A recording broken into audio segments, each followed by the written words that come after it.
In the name of Allah, the most gracious, the most merciful. Hello and greetings. This is Muhammad Suleiman Ahmadzai, here with a new session for you, my friends. Alright, so let's look at our left side. We told you that this area is called search.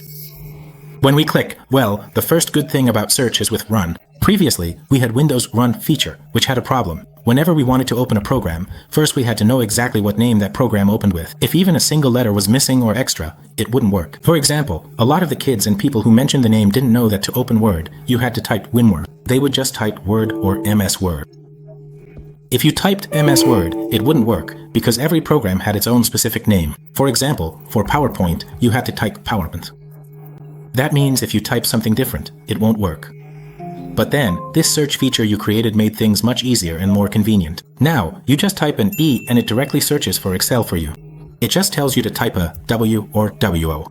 It directly searches for, say, Word for you, or any application that starts with that name, so this search feature we have here has really made our work much easier. When you go into the search, you see the applications it usually suggests for you, and it also shows your recent applications.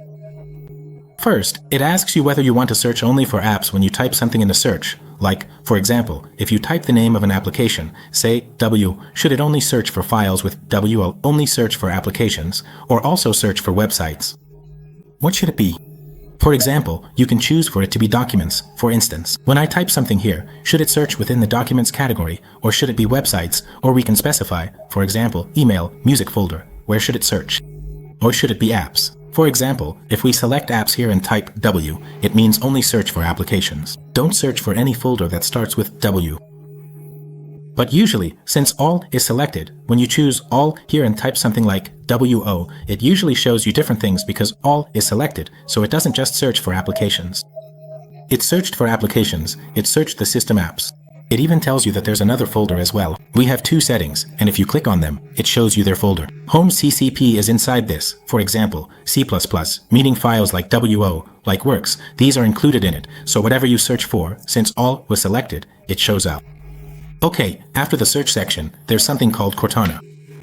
Cortana is just like a voice assistant, but here it says you need a Microsoft account. You click, and then sign in. You sign in using your Microsoft account. If you don't have one, well, you go and create an account. Work or school accounts aren't that common here. But over there, for each person, a backup is made inside. Besides this, they create an account. Alright, here you make your selection. You click on Continue for it. If you have internet, it will sign you in right here in the Cortana section. This is just like a voice assistant. For example, we have Siri with Apple, or with Samsung we have a voice assistant. We have Google Assistant. Let's say you call it up to open an app, or you do a voice search, like asking who the President of the United States is. It gives you a direct answer. Here, we have something else called Task View. An application that we open in there is called a task. The job of Task View is, for example, if we have 4, 5, or 6 tasks, let's say we've opened a lot of apps here. If there's very little space left, what else can we do? We say, okay, we'll create a virtual desktop, meaning we'll make several virtual desktops so that on each desktop, when I click, for example, those same few applications are open on that one. For instance, we've opened PowerPoint on the virtual desktop. For example, we've opened Notepad once, we minimize it, and we've also opened Paint, for instance. But we say, for example, I don't have any more space here. We want to create another desktop and handle some things from that desktop. We click here. First, well, this section that it shows says you are currently on the desktop. There are 4 applications open. Below, it shows the things you've opened before. It displays them in a kind of history view. It shows them in chronological order. It displays everything that has been opened on a computer, all organized up to August 20th. So, it's basically like a history bar. For now, we click here. We say, New Desktop, create a new desktop for us. This desktop has been created for you. Desktop 1. Desktop 2. On Desktop 2, we don't have any applications open. It's completely fresh, just like that. Let's say here, for example, I have Control Panel open, along with, say, Microsoft Word. For example, here we have 2 things open. Whenever we want to go back to our previous desktop with the previous application, I just click here and click. On Desktop 1, PowerPoint, Notepad, Paint, these are open. On Desktop 2, which is our virtual desktop, virtual desktop. Here, for example, control panel and so on are open. And if we, for example, close or delete the desktop here and come back to this desktop, let's say, forget about desktop 2, delete it. Delete. We close it. Our files don't get deleted. There were 4 files. The 2 files I had on desktop 2, like control panel and documents, also get transferred to desktop 1. Now, instead of seeing 4 or 3 files, you see 5 files open here because the files that were on the desktop aren't deleted. They get moved here. Alright, after that, we have Microsoft Edge. I'm telling you this because it's a Microsoft browser. Of course, we have other browsers too, like Google Chrome. There are browsers like Mozilla Firefox and many more. There was a time when Microsoft had something called Internet Explorer. For now, they've created something called Microsoft Edge, which we can always use to open websites. Well, it works fast. If we use this, it's better compared to the others. We have File Explorer. It's actually a folder called File Explorer. Any folder that we open. For example, if we want to use the computer to go to the C drive and open something. This structure that opens is called File Explorer. It tells you that. Meaning, through this structure, we explore our files, we open our files, we go inside it. Inside this again, for example, there's something called a ribbon that contains everything. I'll explain the whole thing to you. File Explorer, which we studied one day. For example, what does its home do? Share, view. Inside this ribbon, we work with all its features completely. Well, we have something called Microsoft Store. It works like the App Store on mobile phones, or like Google Store or Play Store, where you go in to get internet applications. Here too, it gives you categories like apps, games, and so on and so forth. Well, we search. Some of them are free, some of them, for example, are paid. The ones that are free, you can download. There's another thing we call email. For example, if we want to email something to someone, or I sign in. Just like on my phone, now I've signed in with my Yahoo email, Gmail. Whenever I want to check my email, you don't have to sign in every day anymore. You just click on Gmail right there. It shows you the emails that have come and gone. After you've signed in, whenever you want to check or manage your emails, you can. It always shows that you're logged in right there. So, I work with email and I've explained these parts to you as well. There aren't any applications that we open ourselves. You can't save everything here. Basically, we have something called people. When we click here, for example, on an app like Skype or something like that, through some applications where you might have signed in, you can click inside your Skype account. Then, it shows the people you have as contacts, and whenever you want, you can message them. And usually, with Skype and some other applications, which could include WhatsApp or similar ones, it will show WhatsApp as well. Well, I had already told you about the cloud section. Sometimes, there's something else here. We click here. It shows some of the settings. For example, it shows you settings like Windows Security Action Center. We open the control panel again. The antivirus is Windows own. That means we don't need any other antivirus. With the default antivirus that's already installed, we can turn it on. We can update our computer's antivirus once. After that, what can we do with the computer? We can scan or do other things. It shows your graphics card here. Just like we studied before. Okay, it shows the microphone. When your mic is working, it usually shows the mic. For example, since we have recording, the mic is active. If, for instance, we stop recording, the mic turns off. This just shows whether recording is ongoing or if the mic is currently being used. It can't show it.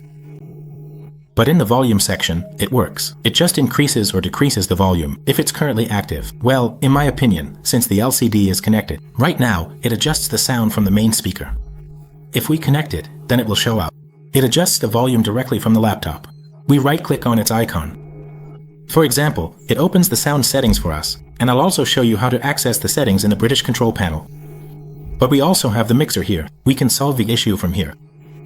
For example, when we go into the application itself, inside the apps. For example, from the app inside the system, when it comes to Sound House. When it comes to the system's own sound. When it comes to the monitor's own sound, which is a device. We can adjust both of them at the same time.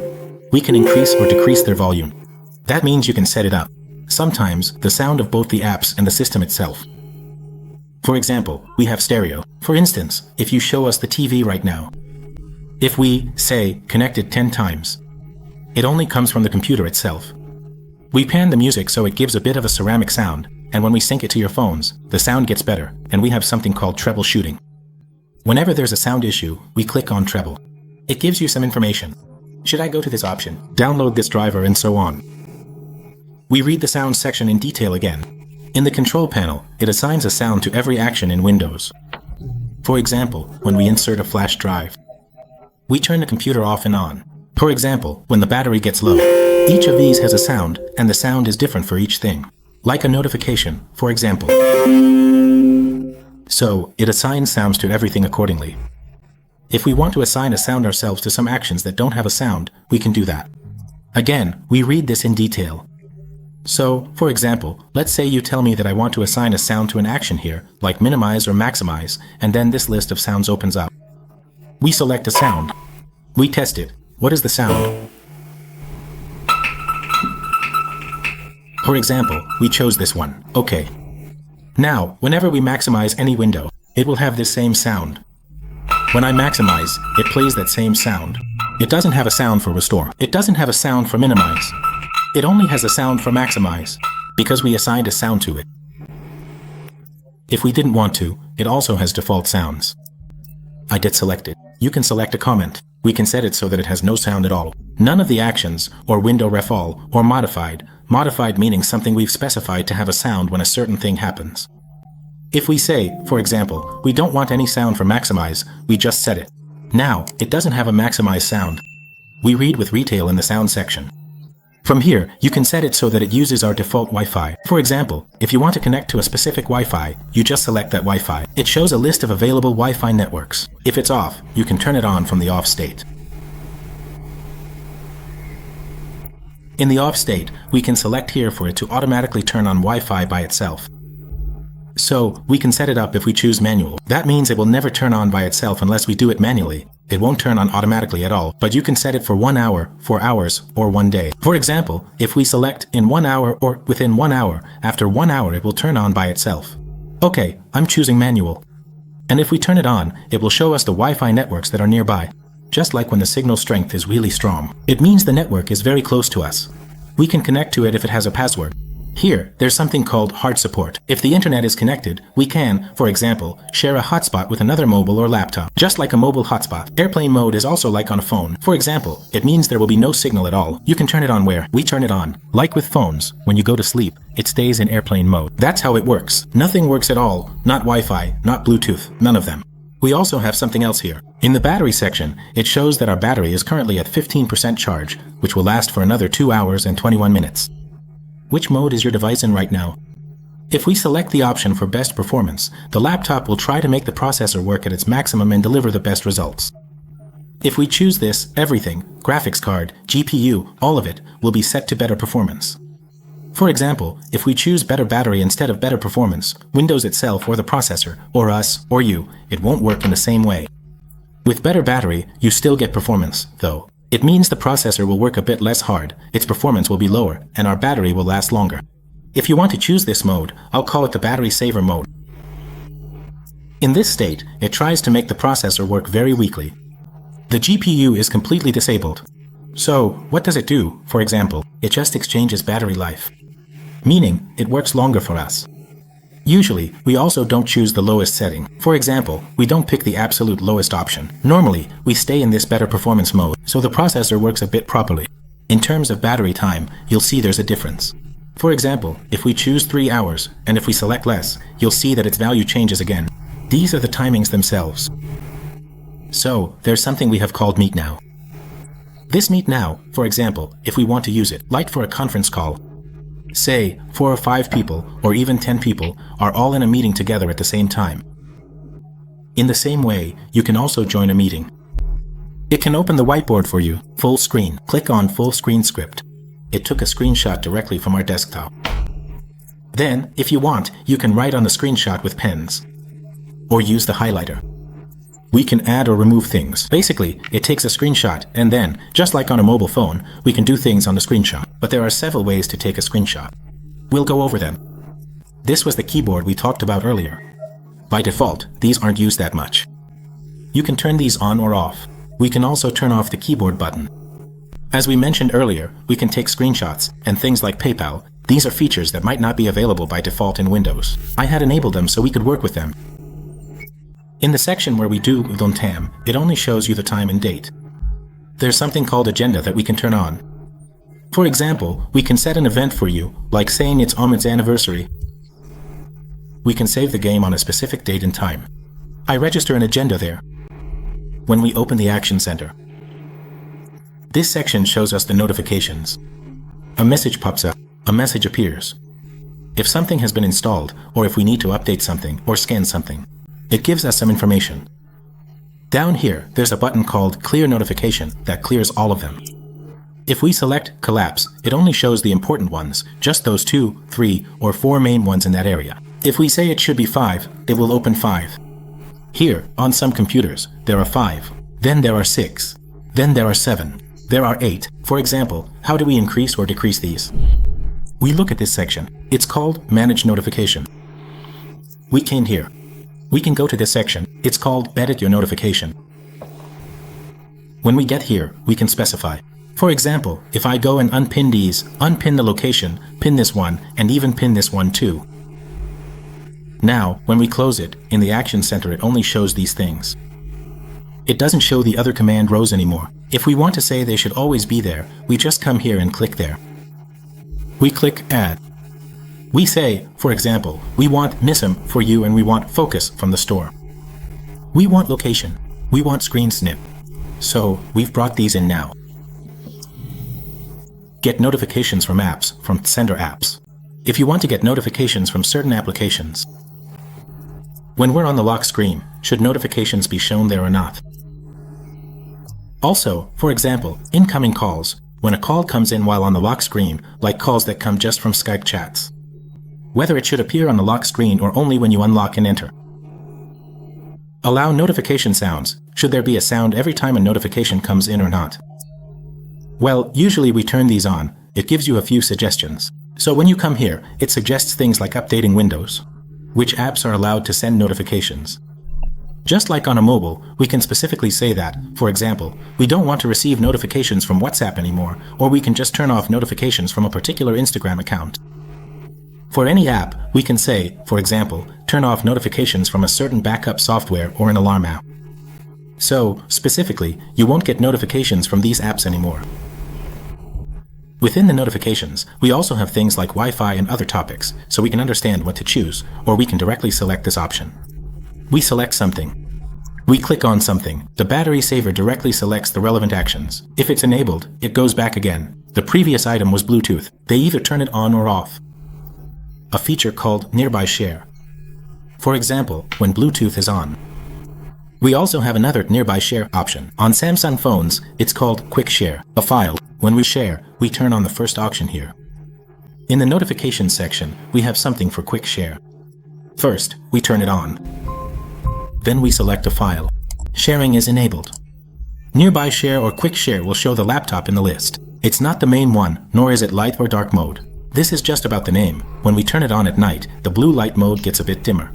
If it's on, the screen gets darker. It gets brighter. There is a setting in the display section. They understand hard support. They understand airplane mode. They mentioned Nearby Share, or it opens the general Windows settings for us. It opens from there. From there, the settings open, and we can also open settings from other places. Well, here we have something called Network. Network means this section that we worked with. When we click on this, for example, it opens Wi-Fi, airplane mode, and so on. It's connected, and if we want, we can use this to connect to a PC, for example. We can connect to a monitor or a TV wirelessly. Well, again, it depends on what technology we're connecting to. For example, it might need to support Bluetooth. Projector. We've worked with the projector option. There's also a key for it on laptops themselves. F8, and finally, dear friends, I ask you that if you found the videos useful, please like the videos to support us and help the channel grow. Subscribe to the channel, and I hope to see you in future sessions. And goodbye.